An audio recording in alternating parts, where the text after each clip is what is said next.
ಮತ್ತೊಮ್ಮೆ ನಾವು ಸ್ಮರಿಸಿ ಜಗತ್ತಿಗೆ ಸಾರ್ತಕ್ಕಂಥದ್ದು ಅವರ ಸಾಧನೆಗಳನ್ನ, ಅವರ ಆಶಯಗಳನ್ನ ನಮ್ಮಲ್ಲಿ ಮೈಗೂಡಿಸಿಕೊಂಡು ನಾವು ಜೀವನ ಮಾಡ್ತಕ್ಕಂಥದ್ದು. ಈ ಎರಡು ಆದರ್ಶಗಳನ್ನ ಇಟ್ಕೊಂಡು ನಾವು ಜಯಂತಿಯನ್ನ ಆಚರಣೆ ಮಾಡ್ತೀವಿ. ಯಾವುದೇ ನಾಯಕರ ಜಯಂತಿಯನ್ನು ಆಚರಣೆ ಮಾಡಬೇಕಾದ್ರೆ ಅವರು ಜಾತ್ಯತೀತ ನಾಯಕರಾಗಿರ್ತಾರೆ, ಅವರು ಸರ್ವಶ್ರೇಷ್ಠರಾಗಿರ್ತಾರೆ, ವಿಶ್ವ ಪ್ರಸಿದ್ಧಿ ನಾಯಕರಾಗಿರ್ತಾರೆ. ಅವರ ಒಂದು ಆಶಯಗಳ ದಾರಿಯಲ್ಲಿ ನಾವೆಲ್ಲರೂ ಕೂಡ ನಡೀಬೇಕು.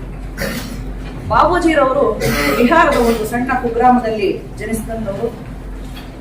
ಬಾಲ್ಯದಿಂದಲೇ ಹಲವಾರು ಅಸ್ಪೃಶ್ಯತೆಗಳನ್ನ, ಜಾತೀಯತೆಯನ್ನ ಮೆಟ್ಟಿ ನಿಲ್ಲಬೇಕು ಅಂತಕ್ಕಂಥ ಸದೃಢ ಮನೋಭಾವವನ್ನು ಬೆಳೆಸಿಕೊಂಡವರು. ಅವರು ಬಾಲ್ಯದಲ್ಲಿದ್ದಾಗಲೇ ಒಂದು ಅಚಾನಕ್ ಆಗಿ ಅವರು ಮನೆ ಕಳ್ಕೊಳ್ತಕ್ಕಂಥ ಪರಿಸ್ಥಿತಿ ಬರ್ತದೆ. ಅಂತಹ ಸಂದರ್ಭದಲ್ಲಿ ಒಬ್ಬ ಬ್ರಾಹ್ಮಣ ಶಿಕ್ಷಕರು ಅವರಿಗೆ ನೆರವಾಗ್ತಾರೆ.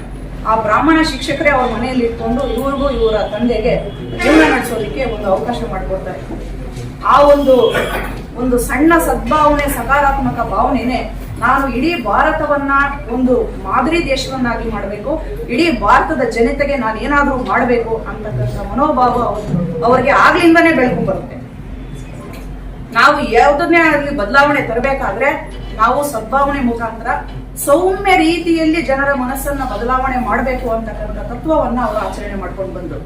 ಇದಕ್ಕೂ ಮಿಗಿಲಾಗಿ ಅವರು ಗಾಂಧಿವಾದಿಗಳಾಗಿದ್ರು. ಗಾಂಧಿಯವರ ತತ್ವಗಳನ್ನ ಅವರು ಅನುಪಾಲನೆ ಮಾಡ್ಕೊಂಡು ಬಂದರು. ಅಂಬೇಡ್ಕರ್ ಅವರು ಮೊದಲು ನಾವು ಶಿಕ್ಷಣವನ್ನ ಪಡೆದು ಶಿಕ್ಷಕವಂತರಾಗಿ ನಾವು ಆನಂತರ ಹೋರಾಟ ಮಾಡಬೇಕು ಅಂತಕ್ಕಂಥ ಮನಸ್ಸು ಆ ದಾರಿಯಲ್ಲಿ ಹೋದ್ರೆ, ಇವರು ಮೊದಲು ನಾವು ಶಿಕ್ಷಣವನ್ನ ಪಡೆದು ರಾಜಕೀಯಕ್ಕೆ ಬಂದು ರಾಜಕೀಯದಲ್ಲಿ ಬದಲಾವಣೆಗಳನ್ನ ಮಾಡ್ಕೊಳ್ಳೋ ಮುಖಾಂತರ ನಾವು ನಮಗಾಗ್ತಕ್ಕಂಥ ಒಂದು ಒಳ್ಳೆ ರೀತಿಯಾದಂತ ಶಾಸನಗಳನ್ನ ಬದಲಾವಣೆ ಮಾಡಿಕೊಂಡು, ಶಾಸನಗಳನ್ನ ರಚನೆ ಮಾಡಿಕೊಂಡು ನಾವು ಅಭಿವೃದ್ಧಿ ಆಗ್ಬೇಕು ಅಂತಕ್ಕಂಥ ಮನೋಭಾವದಿಂದ ಇವರು ಬೆಳೀತಾ ಬಂದರು. ಒಂದು ಎರಡು ಸಣ್ಣ ಉದಾಹರಣೆಗಳನ್ನ ಹೇಳ್ತೀನಿ. ಇವರು ಸೌಮ್ಯ ರೀತಿ ಹೋರಾಟ ಮಾಡಿ ಯಾವ ರೀತಿ ಜನರ ಮನಸ್ಸನ್ನ ಗೆದ್ರು ಅನ್ನೋದಕ್ಕೆ ಸಮಯದ ಅಭಾವ ಇರೋದ್ರಿಂದ ಒಂದೆರಡು ಉದಾಹರಣೆ ಹೇಳ್ತೀನಿ. ಇವರು ಸಣ್ಣವರಾಗಿದ್ದಾಗ ಶಾಲೆಗೆ ಹೋದಾಗ ಒಂದು 2 ಮಡಿಕೆಯಲ್ಲಿ ನೀರಿಟ್ಟಿರ್ತಾರೆ. ಒಂದು ಹಿಂದೂ ಧರ್ಮದವರಿಗೆ, ಇನ್ನೊಂದು ಮುಸ್ಲಿಮರಿಗೆ. ಬಾಬೂಜಿ ಅವರಿಗೆ ಬಾಯಾರಿಕೆ ಆಗ್ತದೆ, ಕುಡಿಯಕ್ಕೆ ಹೋಗ್ತಾರೆ. ಫಸ್ಟ್ ಮಡಿಕೆಯಲ್ಲಿ ಬಾಬೂಜಿ ಅವರಿಗೆ ನೀರು ಕೊಡೋದಿಲ್ಲ, ಅದು ಹಿಂದೂಗಳು ಇಟ್ಟಿರೋದು, ಕುಡಿಬಾರ್ದು. ಇನ್ನೊಂದು ಮಡಿಕೆಯಲ್ಲಿ ಎತ್ಕೊಳಕ್ ಹೋಗ್ತಾರೆ, ಅದು ಮುಸ್ಲಿಂ ಅವ್ರಿಗೆ ಇಟ್ಟಿರೋದು, ಅದನ್ನು ಕುಡಿಬಾರ್ದು. ಬಾಬೂಜಿ ಅವರು ತಕ್ಷಣ ಪ್ರತಿಭಟನೆ ಮಾಡಲಿಲ್ಲ, ಆವೇಶಕ್ಕೊಳಗಾಗ್ಲಿಲ್ಲ, ಉದ್ವೇಗಕ್ಕೊಳಗಾಗ್ಲಿಲ್ಲ. ಅವ್ರು ಮಾಡಿದ್ದು ಮಾರನೇ ದಿನ ಬಂದು ಕಲ್ಲಿನಿಂದ 2 ಮಡಿಕೆಗೆ ಕೂತಿಟ್ಬಿಟ್ರು. ಎಲ್ಲ ಸುರಿದೋಯ್ತು ನೀರು. ಯಾರೋ ಅಂದ್ರೆ ಸೌಮ್ಯ ರೀತಿಯಿಂದ ಹೋರಾಟ ಮಾಡಿದ್ರು. ತಕ್ಷಣ ಅವರು ಅಬ್ಬರಿಸ್ಲಿಲ್ಲ, ಉದ್ವೇಗಕ್ಕೊಳಗಾಗ್ಲಿಲ್ಲ, ತಾಳ್ಮೆಯಿಂದ ಬಂದು 2 ದಿನಾನು ಮಡಿಕೆಯಿಂದ ನೀರು ಬಿಟ್ಬಿಟ್ರು. ನೀರೆಲ್ಲ ಚೆಲ್ಲೋಯ್ತು, ಯಾರೂ ಕುಡಿಯಕ್ಕಾಗ್ಲಿಲ್ಲ. ಆಗ ಅವರು ಶಿಕ್ಷಕರೇ ಹೇಳ್ತಾರೆ, ಈ ಫಸ್ಟ್ ಮಡಿಕೆಯಲ್ಲಿ ಇರ್ತಕ್ಕಂಥ ನೀರನ್ನ ಬಾಬೂಜಿ ಅವ್ರಿಗೆ ಕುಡಿಯಕ್ ಕೊಡಿ ಅಂತ. ಅಂದ್ರೆ ಎಷ್ಟು ಸೌಮ್ಯ ರೀತಿಯಿಂದ ಯಾವುದೇ ಒಂದು ಇದಿಲ್ದಿರಾನೆ ಅವರು ಗದ್ದಲ ಮಾಡ್ತೀರಾ ಜನರ ಮನಸ್ಸನ್ನ ಪರಿವರ್ತಿಸಿದ್ರು. ಅವರು ಇನ್ನೊಂದು ಉದಾಹರಣೆ ಹೇಳ್ತೀನಿ. ಮೆಟ್ರಿಕ್ ನಲ್ಲಿ ಅವರು ಫಸ್ಟ್ ಕ್ಲಾಸ್ ಅಲ್ಲಿ ಪಾಸ್ ಆದ್ಮೇಲೆ ಬನಾರಸ್ ವಿಶ್ವವಿದ್ಯಾಲಯದಲ್ಲಿ ಸೀಟ್ ಸಿಗುತ್ತೆ ಅವ್ರಿಗೆ. ಅಲ್ಲೋಗ್ತಾರೆ. ಅಲ್ಲೋದಾಗ ನಮ್ಮ ಮದನ್ ಮಾಹಳವಿ ಅವರು ಅವ್ರಿಗೆ ಇದು ಕೊಡ್ಬೇಕು, ಸ್ಕಾಲರ್ಶಿಪ್ ಕೊಡ್ಬೇಕು. ಜಾತಿ ಆಧಾರದ ಮೇಲೆ ಸ್ಕಾಲರ್ಶಿಪ್ ಕೊಡೋಂಗಿದ್ರೆ ನನಗೆ ಕೊಡಬೇಡಿ, ನಾನೊಬ್ಬ ಬ್ರಿಲಿಯಂಟ್ ಸ್ಟೂಡೆಂಟು, ನಾನು ಚೆನ್ನಾಗಿ ಓದ್ತಾ ಇದ್ದೀನಿ, ಆ ಒಂದು ಇದ್ರ ಮೇಲೆ ನನಗೆ ಸ್ಕಾಲರ್ಶಿಪ್ ಕೊಡೋಂಗಿದ್ರೆ ಕೊಡಿ ಅಂತ ಹೇಳ್ತಾರೆ. ಅವ್ರು ಏನ್ ಮಾಡ್ತಾರೆ, ಜಾತೀಯತೆ ಆಧಾರದ ಮೇಲೆ ಇವರು ಕೊಡೋದಿಲ್ಲ.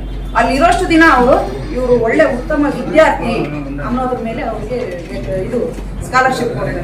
ಸೊ ಆ ರೀತಿ ಒಂದು ಸೌಮ್ಯ ರೀತಿಯಲ್ಲಿ ಅವರು ಹೋರಾಟ ಮಾಡ್ಕೊಂಡು ಬರ್ತಾರೆ. ಕೃಷಿ ಕ್ಷೇತ್ರದಲ್ಲೂ ಕೂಡ ಅಪಾರವಾದ ಬದಲಾವಣೆಗಳನ್ನು ತರ್ತಾರೆ. ಈಗಿರ್ತಕ್ಕಂಥ ನಮ್ಮ ಒಂದು ಆಹಾರ ಧಾನ್ಯಗಳ ಕೊರತೆ ಇದ್ದಾಗ ಅವರು ಬೇರೆ ಬೇರೆ ರೀತಿಯಾದಂತಹ ಗ್ರೋಮೋನ್ ಫುಡ್ ಇಂಥ ಸ್ಕೀಮ್ಗಳನ್ನ ತಗೊಂಡ್ಬಂದು ಯಾವ ರೀತಿ ಹೆಚ್ಚಿನ ರೀತಿಯಲ್ಲಿ ಆಹಾರವನ್ನು ಉತ್ಪಾದನೆ ಮಾಡಬೇಕು ಅನ್ನೋದ್ರ ಬಗ್ಗೆ ಇದು ಮಾಡ್ತಾರೆ. ಹಂಗಾಗಿನೇ ಅವರು ಹಸಿರು ಕ್ರಾಂತಿ ಅಧಿಕಾರ ಅಂತಕ್ಕಂಥ ಒಂದು ಹೆಸರನ್ನ ಗಳಿಸ್ತಾರೆ. ಸೊ ಕಾರ್ಮಿಕರ ಸಚಿವರಾಗಿರ್ತಾರೆ. ಆ ಕ್ಷೇತ್ರದಲ್ಲೂ ಕೂಡ ಅವರು ಅಪಾರವಾದಂತ ಒಂದು ಇದು ಬದಲಾವಣೆಗಳನ್ನು ತರ್ತಾರೆ.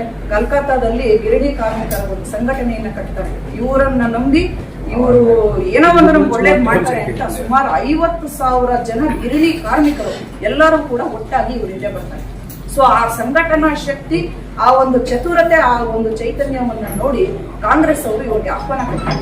ನೀವು ಬನ್ನಿ ಕಾಂಗ್ರೆಸ್ ಸೇರ್ಕೊಳ್ಳಿ, ನಾವು ಯಾವುದೋ ದೇಶಕ್ಕೆ ಹೋಗಿ ಒಂದು ಒಳ್ಳೆ ಉತ್ತಮ ಬದಲಾವಣೆಗಳನ್ನು ತರೋಣ ಅಂತ. ಇವತ್ತಿನ ದಿನದಲ್ಲಿ ನಾವು 500 ಜನ 1000 ಜನ ಸಂಘಟನೆ ಮಾಡೋದು ತುಂಬಾ ಕಷ್ಟ ಇದೆ. ಅವರ ಆ ಕಾಲದಲ್ಲೇ 50,000 ಗಿರಣಿ ಕಾರ್ಮಿಕರನ್ನ ಒಟ್ಟಾಗಿ ಸೇರಿಸಿ ಸಂಘಟನೆ ಮಾಡಿದ್ರು. ಅಂದ್ರೆ ಅವರ ಸಂಘಟನಾ ಚಾತುರ್ಯತೆ ಯಾವ ಮಟ್ಟಕ್ಕಿತ್ತು ಅನ್ನೋದನ್ನ ನಾವು ಗಮನಿಸಬಹುದು. ಸೊ ಸೊ ಎಲ್ಲಾ ಒಂದು ಕ್ಷೇತ್ರಗಳಲ್ಲೂ ಕೂಡ ಅವರು ಉತ್ತಮವಾದ ಬದಲಾವಣೆಗಳನ್ನ ತರೋದಕ್ಕೆ ಆಗ್ಲಿಂದಾನೇ ಹೋರಾಟ ಮಾಡ್ಕೊಂಡು ಬಂದಿದ್ದಾರೆ. ಇನ್ನೊಂದು 1942 ಕ್ವಿಟ್ ಇಂಡಿಯಾ ಚಳವಳಿ ನಡೆಯಿತು. ಆಗ್ಲೂ ಕೂಡ ಅವರು ಹೋರಾಟ ಮಾಡಿ ಜೈಲ್ಗೂ ಸೇರಿರ್ತಾರೆ. ಜೈಲ್ ಪಾಲಾಗಿದ್ದು ಒಂದಷ್ಟು ದಿನ. ಮತ್ತೆ ನಾನಂತರ ಮತ್ತೆ ಅಂಬೇಡ್ಕರ್ ಅವರ ಆಶಯ ಏನಿತ್ತು ಮೀಸಲಾತಿಗಾಗಿ ಹೋರಾಟ ಮಾಡ್ತಕ್ಕಂಥದ್ದು, ಅಂಬೇಡ್ಕರ್ ಅವರ ನಂತರ ಮೀಸಲಾತಿಗಾಗಿ ಕೊನೆಯವರೆಗೂ ಹೋರಾಟ ಮಾಡ್ತಕ್ಕಂಥ ಮಹಾನ್ ನಾಯಕರು ಬಾಬೂಜಿ. ಅವರೇ ನಮಗೆ ಮೀಸಲಾತಿ ಕೊನೆಯವರೆಗೂ.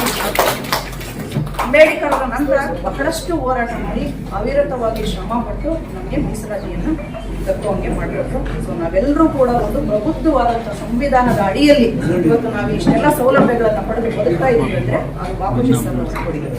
ಸೊ ಇವರ ಇನ್ನೂ ಹೇಳ್ತಾ ಹೋದ್ರೆ ಇವರ ಸಾಧನೆಗಳನ್ನ ನಾವು ದಿನಪೂರ್ತಿ ಹೇಳ್ಬೋದು. ಅಷ್ಟೊಂದು ಸಾಧನೆಗಳಿದೆ. ಮಹಾನ್ ನಾಯಕರ ಒಂದು ಆಶಯಗಳನ್ನು ಮೈಗೂಡಿಸಿಕೊಂಡು ನಾವೆಲ್ಲರೂ ಕೂಡ ಅವರ ಹಾದಿಯಲ್ಲಿ ನಡೆಯೋಣ ಅಂತ ಹೇಳ್ತಾ ನನ್ನ ಮಾತನ್ನು